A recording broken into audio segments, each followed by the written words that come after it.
अच्छी किताबें और अच्छे लोग तुरंत समझ में नहीं आती। उन्हें समझने के लिए बहुत पढ़ना पड़ता है। नमस्कार दोस्तों, मैं ज्योतिष आचार्य वासुदेव मिश्रा आपका अपने चैनल सत्य की खोज में हार्दिक अभिनंदन करता हूं। दोस्तों, आज का यह ज्योतिष का कार्यक्रम आप लोगों के लिए यानी कि मकर राशि वालों के लिए बेहद ही ज़्यादा खास कार्यक्रम साबित होगा। आज हम चर्चा करेंगे दैत्य गुरु शुक्राचार्य के राशि परिवर्तन प्रभाव के बारे में। जी हाँ दोस्तों, दैत्यों के गुरु शुक्राचार्य राशि परिवर्तन कर चुके हैं। 18 जनवरी 2024 की रात 8 बजे के आसपास दैत्यों के गुरु शुक्राचार्य अपनी वर्तमान वृश्चिक राशि को छोड़ करके अपने परम शत्रु देवगुरु बृहस्पति की मूल त्रिकोण राशि धनु राशि में प्रवेश कर चुके हैं। ज्योतिष शास्त्र में यह बात बड़ी स्पष्टता के साथ बताई गई है कि कोई भी ग्रह अगर नीच राशि में या फिर अपनी शत्रु की राशि में होता है तो वह अपना सर्वश्रेष्ठ परिणाम नहीं दे पाता। लेकिन यहाँ पर शुक्र के शत्रु राशि में गोचर के लिए यह नियम लागू नहीं होता। मतलब यहाँ पर शुक्राचार्य अपनी शत्रु की राशि में भी गोचर करते हुए आपको अपना सर्वश्रेष्ठ और उत्तम परिणाम प्रदान करेंगे। इसके पीछे कारण भी है, ध्यानपूर्वक समझिए। देखिए, अभी वर्तमान समय में देवगुरु बृहस्पति अपने परम मित्र मंगल की मूल त्रिकोण राशि मेष राशि में गोचर कर रहे हैं और मेष राशि में गोचर करते हुए अपनी नवम दृष्टि से खुद की मूल त्रिकोण राशि धनु राशि को देख रहे हैं। फलतः यहाँ पर शुक्र महाराज भी देवगुरु बृहस्पति की दृष्टि से दृष्ट होंगे, जिसकी वजह से उनके बल में विशेष रूप से वृद्धि हो जाएगी। और देवगुरु बृहस्पति शुक्र की भी मूल त्रिकोण राशि यानी कि तुला राशि को अपनी पूर्ण सप्तम दृष्टि से देखेंगे। फलतः यहाँ पर शुक्राचार्य को देवगुरु बृहस्पति की कृपा से डबल पावर की प्राप्ति होगी। ऐसे में यहाँ पर शुक्राचार्य अपनी शत्रु की राशि में भी गोचर करते हुए आपको अपना संपूर्ण श्रेष्ठ परिणाम प्रदान करेंगे। तो ऐसे में दोस्तों, बड़े विस्तार के साथ जानने का प्रयास करेंगे कि किस प्रकार से दैत्य गुरु शुक्राचार्य देवगुरु बृहस्पति की राशि में गोचर करते हुए आपको परिणाम प्रदान करेंगे। जी हाँ, किन किन क्षेत्रों में इस समय आपको विशेष तौर पर गुरु और शुक्र की कृपा से लाभ की प्राप्ति होगी, तो वहीं किन किन बातों का आपको विशेष रूप से ध्यान रखना है। साथ ही साथ दैत्य गुरु शुक्र के इस गोचर प्रभाव को और ज़्यादा बेहतर और श्रेष्ठ परिणाम देने वाला बनाने के लिए क्या उपाय आप कर सकते हैं, ये तमाम प्रकार की जानकारी आज के इस ज्योतिष के कार्यक्रम में आपको बताएंगे।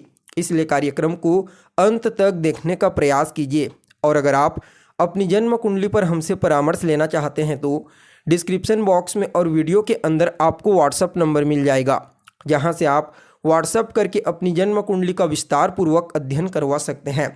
तो दोस्तों देखिए, ज्योतिष शास्त्र में दैत्य गुरु शुक्राचार्य को सभी प्रकार के भौतिक सुख सुविधाओं का कारक ग्रह कहा गया है। जी हाँ, इंसान को उसके जीवन में जो कुछ भी सुख सुविधा प्राप्त होती है वह सिर्फ और सिर्फ शुक्र ग्रह के कारण ही होता है। इसलिए जन्म कुंडली में जब शुक्र महाराज बली होते हैं तो यह जातक को सभी प्रकार की भौतिक सुख सुविधा ऐसो आराम प्रदान कर देते हैं। चाहे वह भूमि हो, भवन हो, मकान हो, वाहन हो, पारिवारिक सुख हो, वैवाहिक सुख हो, सामाजिक सुख हो, ये सब कुछ शुक्र महाराज कुंडली में बलवान होकर के जातक को बड़ी सहजता के साथ प्रदान कर देते हैं। लेकिन जब यह पीड़ित होते हैं तो फिर जातक मेहनत करता रह जाता है और उसे वस्तुएं तो काफ़ी हद तक प्राप्त हो जाती है अन्य ग्रहों के बलवान होने की वजह से, लेकिन उन वस्तुओं का वह संपूर्ण तरीके से भोग नहीं कर पाता। और गुरु कमज़ोर हो जाते हैं तो फिर अध्यात्म से व्यक्ति कट जाता है और उसकी जीवात्मा की जो गति होती है वह बिल्कुल कमज़ोर पड़ जाती है। इसलिए चाहे जन्म कुंडली हो या फिर गोचर कुंडली, शुक्र देव के साथ देवगुरु बृहस्पति का भी बलवान होना आवश्यक है। तभी सभी प्रकार की सुख सुविधाओं के साथ अध्यात्म में रुचि उत्पन्न होती है और अंत में परम तत्व की प्राप्ति जातक को हो जाती है। तो दोस्तों देखिए, आप लोगों के लिए यानी कि मकर राशि वालों के लिए शुक्राचार्य अभी तक आपकी कुंडली के 11वें भाव एकादश भाव में लाभ स्थान में गोचर कर रहे थे। आपके लिए लाभ की स्थिति बना करके गोचर कर रहे थे, लेकिन अब शुक्राचार्य आपकी कुंडली के 12वें भाव में गोचर कर रहे हैं। जी हाँ, 18 तारीख को कुंडली के एकादश स्थान से निकल करके 12वें भाव में प्रवेश कर चुके हैं और शुक्र देव को 12वें भाव में अति विशिष्ट कारक ग्रह कहा जाता है। देखिए यहाँ पर देवगुरु बृहस्पति की मूल त्रिकोण राशि में गोचर करेंगे और देवगुरु बृहस्पति की दृष्टि से दृष्ट होंगे। तो ऐसे में देवगुरु का तो बल इन्हें प्राप्त होगा ही होगा, साथ में मंगल और बुध का बल भी इन्हें प्राप्त होगा। क्यों? क्योंकि पहले से ही धनु राशि में मंगल और बुध युति बना करके गोचर कर रहे हैं। फलतः शुक्राचार्य इस समय आपको सभी प्रकार से सुख सुविधाओं, ऐश्वर्य, ऐशो आराम से संपूर्ण करने वाले हैं। क्यों? क्योंकि 12वां स्थान इन्हीं चीज़ों का होता है, व्यय का होता है, भोग का होता है। परिणाम स्वरूप शुक्राचार्य का 12वें भाव में गोचर करना आपको सभी प्रकार की भौतिक सुख सुविधाओं की प्राप्ति कराने वाला साबित होगा। जी हाँ, इस समय आपको भूमि, भवन, मकान, वाहन, पारिवारिक सुख, दाम्पत्य सुख, सामाजिक सुख, सब कुछ शुक्र, गुरु, मंगल और बुध की कृपा से इस समयावधि में आपको प्राप्त होने वाली है। जो जातक लंबे समय से विदेश जाने के लिए प्रयत्नशील थे, समझ जाइए इस समय दोनों गुरुओं की कृपा से उन जातकों को विदेश जाने का मौका प्राप्त होगा। विदेशी कंपनियों के साथ जुड़ करके काम करना चाहते हैं तो भी आपको मौका प्राप्त होगा। देखा जाए तो यह समय निवेश के मामले में भी अत्यंत ही श्रेष्ठ साबित होगा। जी हाँ, लॉटरी, सट्टा, शेयर, इन क्षेत्रों में आप पैसा लगा करके अच्छा खासा प्रॉफिट जनरेट कर सकते हैं। लेकिन इसके लिए आपकी कुंडली में भी पंचम भाव, अष्टम भाव और 12वें भाव की स्थिति का बलवान होना आवश्यक है, तभी आपको इन क्षेत्रों में विशेष तौर पर लाभ की प्राप्ति होगी। अन्यथा आपको यहाँ पर लाभ की प्राप्ति नहीं होगी। देखिए, शुक्र की दृष्टि आपकी कुंडली के 6ठे भाव पर पड़ेगी और 6ठे भाव को देखते हुए यहाँ पर आपको गुरु, मंगल और बुध के प्रभाव से प्रभावित होंगे। फलतः रोग, ऋण, शत्रु, इन तीनों चीज़ों से काफ़ी हद तक आपको बचाने का प्रयास करेंगे। वह विद्यार्थी जो किसी भी प्रकार से प्रतियोगी परीक्षा, कंपटीशन एग्जाम की तैयारी कर रहे हैं, उनके लिए भी शुक्र के इस गोचर को अत्यंत ही श्रेष्ठ कहा जा सकता है। उन लोगों को शुक्र और गुरु की कृपा से इस समय अपने प्रतियोगी परीक्षा में विशेष तौर पर सफलता की प्राप्ति होगी। यहाँ पर शुक्राचार्य आपके पंचम भाव के स्वामी बनते हैं। फलतः संतान को लेकर जो चिंता थी वह दूर होगी। संतान के करियर में उसको विशेष तौर पर सफलता की प्राप्ति होगी और जो जातक संतान कंसीव करना चाहते हैं उन्हें भी कोई गुड न्यूज़ की प्राप्ति इस समय हो सकती है। देखिए, यहाँ पर आपकी लव लाइफ को भी काफ़ी हद तक बेहतर बनाने का प्रयास करेंगे। कहीं ना कहीं आपके पूर्व के पुण्यों को जागृत करके इस समय आपको थोड़ी मेहनत में ही बड़ी सफलता प्रदान करने वाले साबित होंगे। कहीं ना कहीं यह समय आपके जीवन में आपके ज्ञान, आपकी चतुराई, आपकी बुद्धिमत्ता, इन सभी चीज़ों को जागृत कर देगा। और शुक्राचार्य आपके कर्म भाव यानी कि 10वें भाव के भी स्वामी बनते हैं।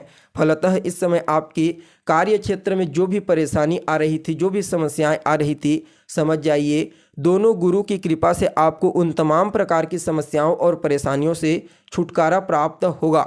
चाहे आप किसी भी प्रकार से नौकरी करते हैं, प्राइवेट सेक्टर में, गवर्नमेंट सेक्टर में, तो भी आपको इस समय अपने कार्य क्षेत्र की समस्याओं से मुक्ति मिलेगी और लाभ के अवसर प्राप्त होंगे। साथ ही साथ जो व्यापारी हैं, चाहे स्वतंत्र रूप से व्यापार करते हैं या फिर पार्टनरशिप में व्यापार करते हैं, गुरु, शुक्र, बुध और मंगल, इन 4 ग्रहों की कृपा से इस समय व्यापारियों को भी विशेष तौर पर अपने व्यापार में लाभ के अवसर प्राप्त होंगे। अगर व्यापार को योजनाबद्ध तरीके से चलाते हैं तो निश्चित तौर पर इस समय उन लोगों को तरक्की और सफलता प्राप्त करने से कोई नहीं रोक सकता।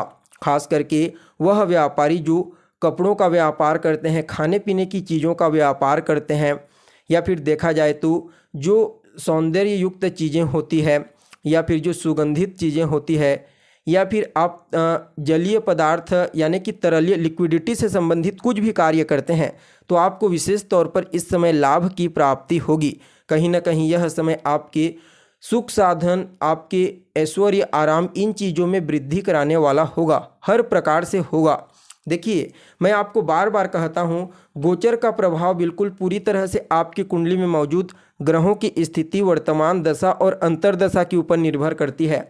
जिस ग्रह के बारे में गोचर में चर्चा की जाती है, अगर वह जन्म कुंडली में बलवान होगा तभी आपको गोचर में उसका अच्छा परिणाम मिल पाएगा। अन्यथा वह अच्छा परिणाम नहीं मिल पाता अगर जन्म कुंडली में वह ग्रह पीड़ित होता है, कमजोर होता है तो। इसलिए इस बात का आपको विशेष तौर पर ध्यान रखना चाहिए। बाकी देखा जाए तो शुक्र का यह गोचर आप सभी मकर राशि वालों के लिए हर प्रकार से श्रेष्ठ ही साबित होगा। फिर भी इस गोचर के प्रभाव को और ज़्यादा अच्छा और श्रेष्ठ परिणाम देने वाला बनाने के लिए ओम सुम शुक्राय नमः इस मंत्र का रोजाना 108 बार 3 माला या फिर 5 माला जाप कीजिए। शुक्रवार के दिन अपने आसपास के किसी देवी के मंदिर में जाइए और उन्हें कोई लाल रंग का पुष्प अर्पित करें। गुरुवार और शुक्रवार के दिन गाय को हरा चारा खिलाएं।